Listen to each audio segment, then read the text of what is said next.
السلام علیکم ورحمۃ اللہ وبرکاتہ۔ دوستو، آج کے ویڈیو کا ٹائٹل ہے سورہ فاتحہ کا کرشمہ۔ آج کی ویڈیو بہت امپورٹنٹ ہونے والی ہے کیونکہ وہ لڑکی جس نے اسلام قبول کیا ہے وہ اتر پردیش کی رہنے والی ہے، لیکن سورہ فاتحہ نے اس کے دل پر ایسا اثر کیا وہ مسلمان بن گئی، اس نے اسلام قبول کر لیا۔ آئیے جانتے ہیں اس لڑکی کے قبول اسلام کا پورا واقعہ، پر اس سے پہلے اگر آپ نے چینل کو سبسکرائب نہیں کیا ہے تو ضرور کر لیں۔ دوستو، آج آپ سبھی کے لیے ایک ہندو لڑکی کا واقعہ، بڑا ہی عجیب و غریب واقعہ ہم آپ کو بتائیں گے۔ وہ ہندو لڑکی جس وقت اس کے شوہر کو یہ بات معلوم ہوئی کہ اس کی بیوی ایک مسلمان ہے، یعنی اس نے مسلمان کا مذہب یعنی اسلام کو اپنایا ہے، تو اس کے شوہر نے اس کے ساتھ کیا کیا، جب آپ سنیں گے تو آپ حیران رہ جائیں گے۔ دوستو، آپ کو پہلے ہی بتا دے کہ یہ واقعہ اتر پردیش کے ایک چھوٹے سے گاؤں کا سچا واقعہ بتایا جاتا ہے۔ جی ہاں، وہی اتر پردیش جہاں کے مکھیہ منتری یوگی آدتیہ ناتھ ہے، اور یہ واقعہ آپ کو عبرت کے طور پر بتایا جا رہا ہے جو سچا ہے، جس کو سن کر آپ کا دل بھی خوش ہو جائے گا۔ اسی لیے آپ اس ویڈیو کو لائک کریں یا نہ کریں، بس ویڈیو کو آخر تک ضرور دیکھنا۔ اور اگر آپ کو قرآن مجید سے سچی محبت ہے تو آپ کمنٹ باکس میں اللہ اکبر ضرور لکھیں۔ تو چلیے دوستو، شروع کرتے ہیں۔ پیارے دوستو، یہ واقعہ اتر پردیش کے ایک چھوٹے سے گاؤں کا بتایا جاتا ہے۔ یہاں پر ایک غیر مسلم اور مسلم کا گھر پاس میں تھا۔ غیر مسلم کے گھر میں 4 یا 5 سال کی چھوٹی سی بچی تھی۔ وہ پاس میں ہی اپنی ایک سہیلی کے گھر پر کھیلنے کے لیے جایا کرتی تھی، جس طرح سے عام گھروں کے بچے اپنے آس پاس کھیلنے کے لیے جایا کرتے ہیں، ویسے ہی یہ بچی بھی اپنے پاس کے گھر میں کھیلنے جایا کرتی تھی۔ پر جس بچی کے ساتھ میں یہ کھیلنے جاتی تھی وہ بچی مسلمان تھی۔ اس کی والدہ اپنے گھر میں بچوں کو قرآن مجید پڑھنا سکھایا کرتی تھی، اسی لیے وہ لڑکی کچھ دیر تو اپنی سہیلی کے ساتھ میں کھیلتی۔ اس کے بعد میں جب اس کی والدہ اپنی بچی کو قرآن مجید سکھانے کے لیے بلاتی تو وہ ہندو لڑکی بھی اس کے ساتھ میں یعنی اس کے پاس میں بیٹھ کر قرآن کو دیکھا کرتی۔ دھیرے دھیرے اس کا بھی من یعنی اس کا بھی دل پڑھنے کو کرنے لگا۔ ایک دن اس نے اپنی سہیلی کی ماں سے کہا کہ چاچی، میں بھی پڑھنا چاہتی ہوں۔ اب سہیلی کی ماں نے ساتھ میں اس کو بھی پڑھانا شروع کر دیا۔ ہندو لڑکی نے دھیرے دھیرے قاعدہ پڑھنا سیکھ لیا، پھر باقاعدہ قرآن مجید بھی اپنی سہیلی کے ساتھ پڑھنا شروع کر دیا۔ اس بچی نے اپنے ماں باپ کو اس کے بارے میں کچھ بھی نہیں بتایا، یعنی کہ وہ اس بات سے انجان تھے۔ جب مسلم لڑکی نے قرآن مجید پڑھنا مکمل سیکھ لیا، تب تک یہ غیر مسلم لڑکی بھی پورا قرآن مجید پڑھنا سیکھ گئی تھی۔ پیارے دوستو، اس کے بعد میں ایک ایسا وقت آیا کہ وہ بچی جوان ہو گئی۔ ماں باپ نے اس لڑکی کی شادی ایک غیر مسلم ہندو کے ساتھ طے کر دی۔ وہ اتنا زیادہ کٹر تھا کہ وہ مسلمانوں کو دیکھنا تو دور کی بات، مسلمانوں کو بات کرنا بھی پسند نہیں کرتا تھا، کیونکہ اس کو مسلمانوں کے بارے میں غلط جانکاری تھی۔ اب اس لڑکی کی شادی ہونے لگی۔ ایک دن وہ لڑکی اپنی مسلم سہیلی کی ماں کے پاس گئی اور اس کو کہنے لگی کہ میں نے آپ سے پورا قرآن پاک پڑھنا سیکھ لیا، میں نے دل ہی دل میں کلمہ بھی پڑھ لیا، مگر میں اس کے بارے میں اپنے گھر والوں کو کچھ نہیں بتا سکتی۔ اگر میں نے ان کو یہ بتا دیا تو گھر میں کلیش ہو جائے گا اور مجھے گھر سے نکال دیا جائے گا، اور اب میری شادی بھی ایک ایسے انسان کے ساتھ ہونے والی ہے جو مسلمانوں کو دیکھنا بھی نہیں چاہتا۔ یہ سن کر اس کی سہیلی کی ماں نے کہا کہ بیٹا، اگر تجھ کو قرآن پاک سے سچی محبت ہے تو اللہ تبارک و تعالیٰ پر بھروسہ رکھو، اللہ تعالیٰ تمہارے ایمان کو ضائع ہونے سے ضرور بچا لے گا۔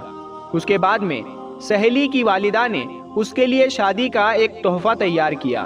اس کو تحفے کے طور پر قرآن مجید کو تیار کر کے دینے کا ارادہ کیا۔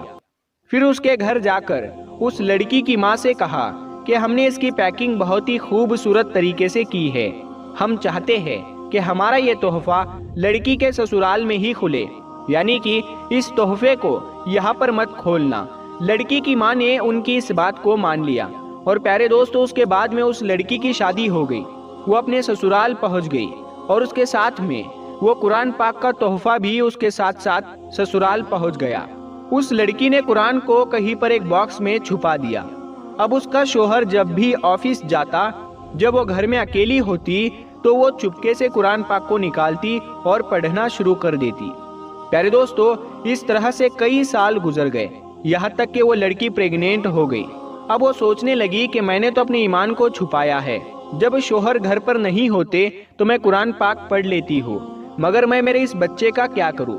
میرے بچے کے ایمان کا کیا ہوگا؟ یہی سوچ کر وہ اللہ سے دعائیں مانگتی تھی کہ یا اللہ کوئی ایسی ترکیب بتا کہ میں اپنے بچے کو بھی کلمہ پڑھا سکوں۔ پیارے دوستو، اس کو کوئی بھی ایسی صورت نظر نہیں آ رہی تھی کہ وہ اپنے شوہر کے سامنے اس بات کو بول سکے، مگر اللہ کی شان دیکھے، ایک دن اس کا شوہر بیمار ہو گیا اور وہ ہاسپٹل میں اپنا ٹیسٹ کرانے کے لیے پہنچ گیا۔ جب ڈاکٹر نے اس کی ساری جانچ کر لی، جب اس کو اس کے بارے میں بتایا گیا تو وہ سن کر اور پریشان ہو گیا، کیونکہ ڈاکٹروں نے اس کو بتایا کہ اس کو کینسر ہو گیا ہے اور اس کے بچنے کی امید ختم ہو گئی ہے۔ اب وہ شوہر یعنی وہ لڑکی کا پتی حیران اور پریشان اپنے گھر آیا، اپنی بیوی کو دیکھ کر رونے لگا اور کہنے لگا کہ تم بہت خوبصورت ہو، وفادار ہو، محبت کرنے والی ہو، نیک ہو، لیکن اب تمہارا اور میرا ساتھ صرف کچھ ہی دنوں کا ہے، میری زندگی صرف 1 مہینے کی ہی اور باقی ہے۔ اور اس نے پھر ہاسپٹل کا تمام واقعہ اپنی بیوی کو بتا دیا۔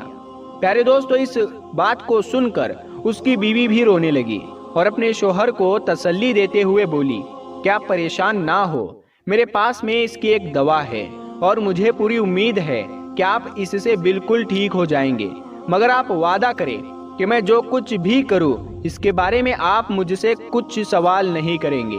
یہ سن کر اس کے شوہر نے کہا کہ یہ میں وعدہ کرتا ہوں، اگر میں صحیح ہو گیا، ٹھیک ہو گیا تو تم جیسا کہو گی ویسا ہی ہوگا، تمہاری ہر بات مان لی جائے گی۔ اس کے بعد میں اس لڑکی نے قرآن مجید کی سورہ فاتحہ پڑھ کر اپنے شوہر پر دم کرنا شروع کر دیا، کیونکہ اس نے اپنی سہیلی کی والدہ کو دیکھا تھا کہ وہ جب بھی کوئی بیمار ہوتا تھا تو وہ سورہ فاتحہ پڑھ کر دم کیا کرتی تھی۔ یہ دیکھ کر اس کے شوہر نے پوچھا کہ یہ تم کیا کر رہی ہو؟ تو وہ کہنے لگی کہ میں تمہارا علاج کر رہی ہوں اور تمہارا میرا یہ وعدہ ہو چکا ہے کہ آپ اس کے بارے میں مجھ سے کچھ سوال نہیں پوچھیں گے۔ اس کے بعد میں اس کے شوہر نے سوال کرنا بند کر دیا۔ پیارے دوستو، اس کے بعد میں اللہ کی شان دیکھیے، 1 مہینے تک وہ لڑکی اپنے شوہر پر سورہ فاتحہ پڑھ کر دم کرتی رہی، پورے یقین کے ساتھ، پورے ایمان کے ساتھ۔ پھر 1 مہینے کے بعد میں اس کا ٹیسٹ کروایا گیا تو اس کی جانچ دیکھ کر ڈاکٹر بھی حیران ہو گئے، کیونکہ اس کے جانچ میں آیا کہ اس کو کینسر کا نام و نشان موجود نہیں ہے، اور جانچ میں آیا کہ اس کے تو کبھی کینسر ہوا ہی نہیں تھا۔ پیارے دوستو، اللہ نے اپنی قدرت سے اس شخص کو پوری طرح سے صحت مند کر دیا۔ بے شک اللہ جسے چاہے شفا عطا کرتا ہے، اور جب وہ بالکل صحت مند ہو گیا تو بہت خوش ہوا اور بیوی سے پوچھنے لگا کہ یہ سب کیسے پاسبل ہوا، اور بولو تم اب کیا چاہتی ہو، میں تمہاری ہر بات کو پورا کر دوں گا۔ بیوی نے اس کے بعد میں بے جھجک ساری باتیں اپنے شوہر سے شیئر کر دی کہ کس طرح سے وہ اپنی سہیلی کے گھر پر کھیلنے جاتی تھی جب وہ چھوٹی سی بچی تھی، اور کس طرح سے اس نے قرآن مجید کو پڑھنا سیکھ لیا، اور کس طرح سے اس کو قرآن تحفے میں ملا، اور کس طرح سے وہ گھر میں چھپ کر قرآن پاک پڑھا کرتی تھی۔ اس کے بعد میں اس نے اپنے شوہر سے کہا کہ اب تم بھی کلمہ پڑھ لو اور مسلمان ہو جاؤ۔ اب شوہر اس کی بات کو منع نہیں کر سکتا تھا، کیونکہ اس نے وعدہ کیا تھا۔ اب اس نے کلمہ پڑھ لیا۔ پیارے دوستو، اس کے بعد اس عورت کے یہاں بیٹا پیدا ہوا اور وہ بھی مسلمان پیدا ہوا، مطلب کہ اب یہ پوری فیملی مسلمان تھی، مگر ابھی بھی ان کو ڈر اس بات کا تھا کہ اگر اس کے بارے میں اپنے گھر والوں یعنی پریوار اور سماج والوں کو، لوگوں کو، باہر کے لوگوں کو پتہ چلے گا تو وہ ہمیں جینے نہیں دیں گے، وہ ہمیں پریشان کریں گے، ہمیں سماج سے بے دخل کر دیں گے۔ تو شوہر نے بیوی سے کہا کہ اس کی تم فکر مت کرو، اس کا بندوبست انشاءاللہ میں کرتا ہوں۔ اس کے بعد میں اس نے اپنی جاب کے لیے سعودی عرب کی ایک بڑی کمپنی میں اپلائی کر دیا، اور اللہ کی قدرت سے ان کا جاب سعودی عرب کی ایک بڑی سی اچھی کمپنی میں لگ گیا۔ اب وہ اپنی بیوی بچوں کو لے کر سعودی عرب چلے گئے اور باقی کی تمام زندگی سعودی عرب میں گزرنے لگی۔ وہاں پر وہ قرآن بھی پڑھتے ہیں، نماز بھی وہ 5 وقت کی پڑھتے ہیں۔ اور پیارے دوستو، یہ اللہ کی شان کہ اللہ جس کو چاہے اس کی زندگی سنوار دے اور جس کو چاہے اس کو بگاڑ دے۔ پیارے دوستو، اللہ تبارک و تعالیٰ سے دعا ہے کہ اللہ پاک ہم سب کو بھی قرآن مجید پڑھنے اور اس پر عمل کرنے کی توفیق عطا فرمائے۔ آمین ثم آمین۔